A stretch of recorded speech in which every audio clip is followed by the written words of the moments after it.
La ponentada dificulta fer el terrat des d'allà on habitualment solen fer-lo.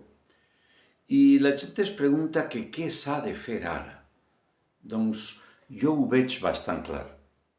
Continuar demanant eleccions democràtiques per al nostre país valencià, donades les ineficàcies del govern de Juanfran, un govern continuista del parroquià del Ventorro, que ha arribat fins a la cota més alta d'insolvència política.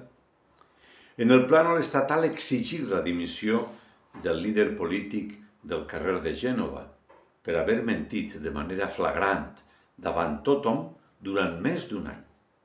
Al mateix temps, s'ha de procurar arribar al final de la legislatura per aconseguir neutralitzar les veus interessades. I finalment, en l'esglaó internacional, s'ha de trencar relacions amb l'estat pirata, presidit per l'home de pell taronja, i evidenciar que tan sols estan amb ell els estats feixistes i la ultradreta. Això és el que jo faria ara mateix.